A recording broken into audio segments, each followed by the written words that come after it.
কোন মাসকে? রমজান মাস মূলত হলো কিসের মাস? জোরে বলবেন, কিসের মাস? কোরআনের মাস।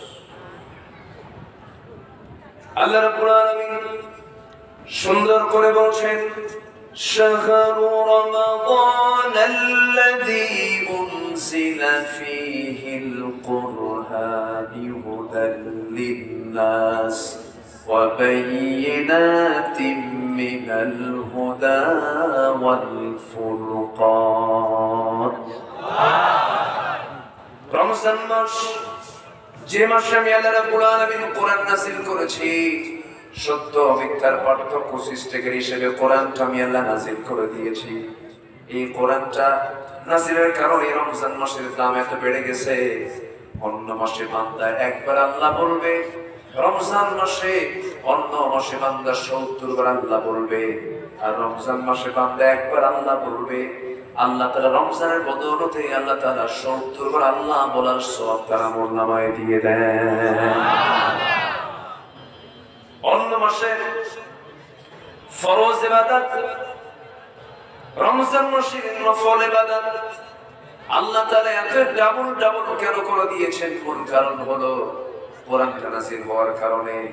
আর সেই কোরআন যদি আমরা জানতে পারি, কোরআনটাকে যদি আমরা পড়তে পারি, আমাদের দাম আরো কমে যাবে না বেড়ে যাবে?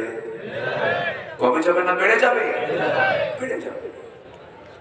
কিন্তু দুঃখজনক হলো সত্য, এখানে যদি প্রশ্ন করা হয় মুসলমান কারা কারা, হাত কিন্তু সবার উপর, ইমানদার কারা কারা, হাত কিন্তু সবার উপর।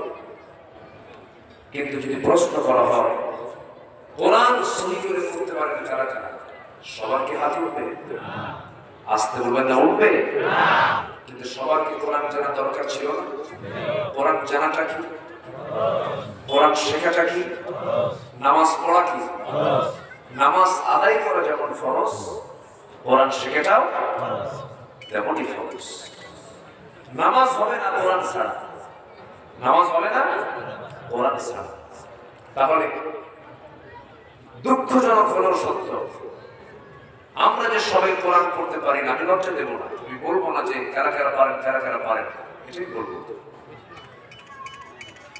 সাউন্ডটাকে সাইলেন্ট করে।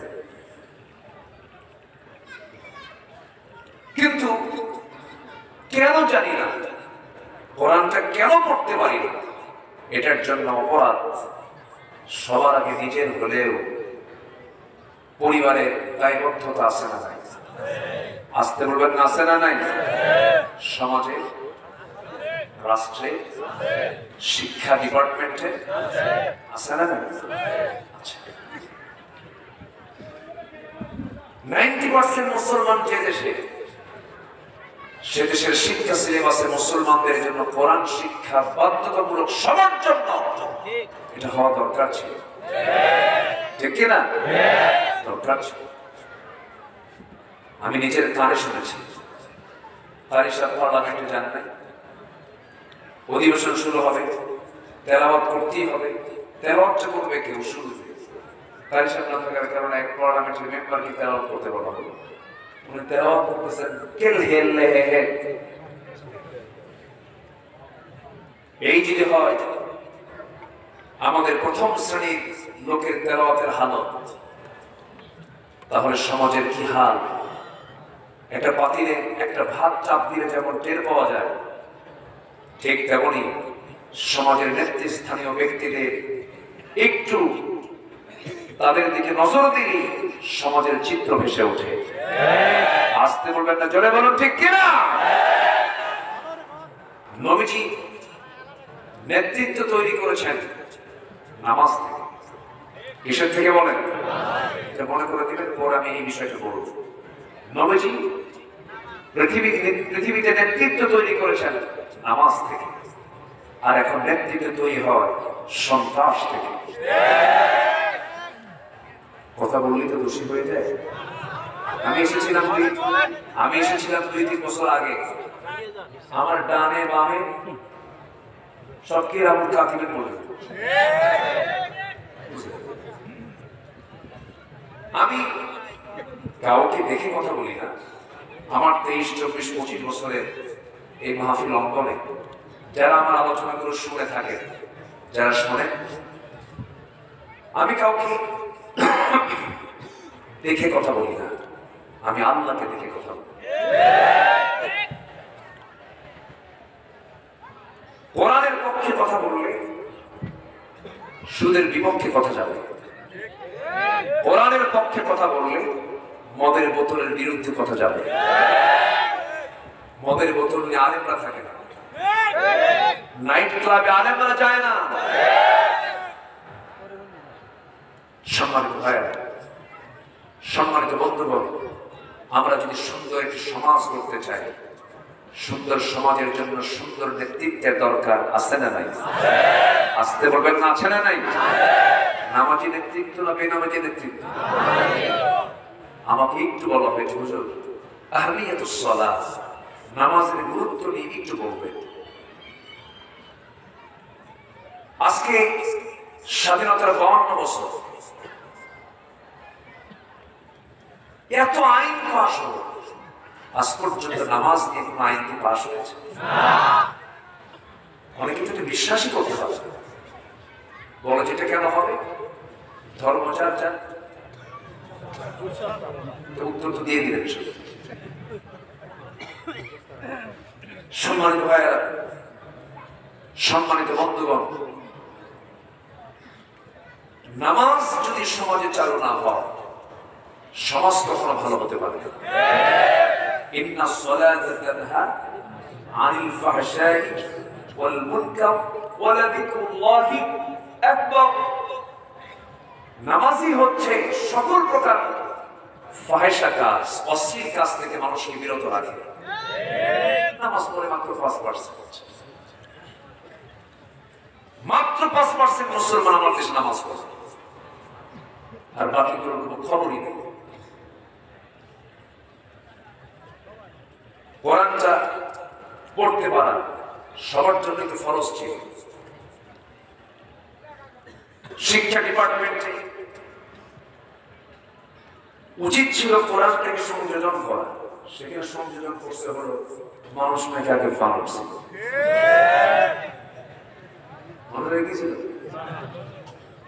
তাহলে কার দাদা ছিল কত দেখি ছিল, আমার বুঝে আসে না। আমরা সবাই আদম সন্তান, কোরআন বলে দিচ্ছে পৃথিবীর প্রথম মানুষ নবী। প্রথম মানুষ কি? নবী।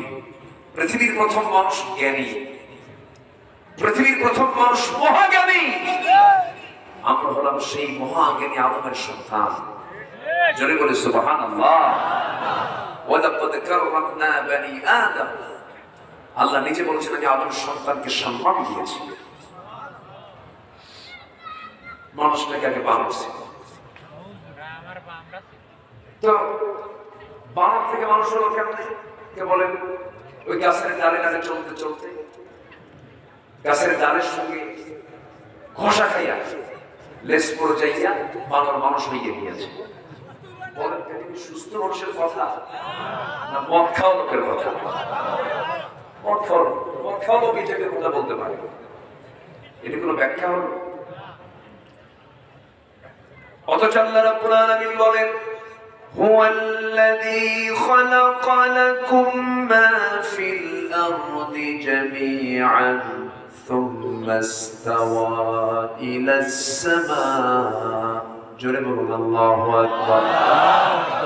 তিনি সেই মহান সত্য যিনি আসমান জমিনে যা কিছু আছে সব তোমার জন্য সৃষ্টি করে দিয়েছেন। তুমি মানুষ, আকাশ তোমার জন্য তিনি বানিয়েছেন ছাদ করে, জমিন তোমার জন্য বানিয়েছেন বিছানা করে, পৃথিবীর সকল মাখলুক তোমার খাদেম বানিয়ে দিয়েছেন।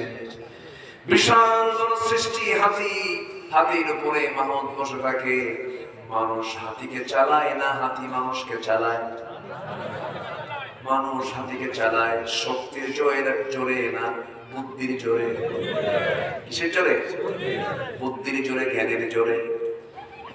আল্লাহ তাআলা মানুষকে যা দিয়েছেন পৃথিবীর কোন প্রাণীকে তা দেন নাই। পৃথিবীর কোন প্রাণীর কোন হিসাব হবে না। আল্লাহ বান্দা হিসাব জানিয়ে নেবেন 16 আনা। ষোলো আনা এই জন্য বললাম, যারা পারেন ঠোঁট মিলিয়ে বলুন, فمن يعمل مثقال ذرة خيرا يره ومن يعمل مثقال ذرة شرا يره।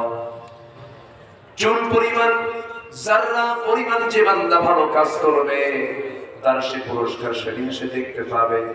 আবার যে বান্দা যারা পরিমাণ খারাপ কাজ করবে তাও সেদিন সে দেখতে পাবে। কোন ছোট অপরাধ বাদ পড়বে না, কোন বড় অপরাধ বাদ পড়বে না, কোন খারাপ কাজ ভালো কাজ সব কিছু বান্দা সেদিন তার চোখের সামনে দেখতে পাবে। এবং আল্লাহ সেই দিন বলে দিবেন, ইকরা কিতাবাকা কাফা বিনাফসিকা আল-ইয়াওমা আলাইকা হাসিবা। বান্দা তুমি তোমার আমলনামাগুলো পাঠ করো। আজকের বিচারের জন্য পৃথিবীর কারো দরকার নাই। আজকের বিচারের জন্য তুমি বান্দা নিজেই যথেষ্ট। তুমি তোমার ল্যাপটপ খুলে দেখো, তোমার যৌবন তুমি কোন কাজে ব্যয় করেছ, এই দুনিয়াতে তুমি কার নেতৃত্ব মেনেছ, সেই নেতৃত্বের মুখে আমরা জুতা মারি। যে নেতৃত্ব মানতে গিয়ে নামাজের কোনো তাকিদ আসে না, যে নেতা আমাকে নামাজের কথা বলে না, যে নেতার হাতে মদের বোতল পাওয়া যায়, যে নেতা নারী সাপ্লাই দেয়, সে নেতার মুখে আমরা জুতা মারি। ঠিক কিনা? জুতা মারি। আমার দেশে মানুষ বেশি, আমার দেশে এখন এই মুহূর্তে নেতা বেশি না কর্মী বেশি? সব কর্মী কোথায়? কর্মী বলে সব নেতা। মসজিদে যান, মসজিদে ইমাম কয়জন? কোন গন্ডগোল আছে? বাকি সব মুসল্লি। ইমাম রুকুতে গেছে, মুসল্লি যত পাওয়ারফুল হোক, মুসল্লির ক্ষমতা আছে ইমামের রুকুর আগে সে সেজদায় যাবে? নামাজ হবে? হবে না। সেখানে চেইন অফ কমান্ড আছে, নেতৃত্ব আছে। আর মসজিদে কোনো গন্ডগোল হবে না, কারণ সেখানে ইমাম সিলেক্ট, ইমাম একজন আর বাকি সব মুসল্লি। আর এখন আমার দেশে কোনো কর্মী নেই, সব নেতা, সব নেতা, কোনো কর্মী নেই, সব নেতা মঞ্চে উঠছে, মঞ্চ বাইতে শেষ।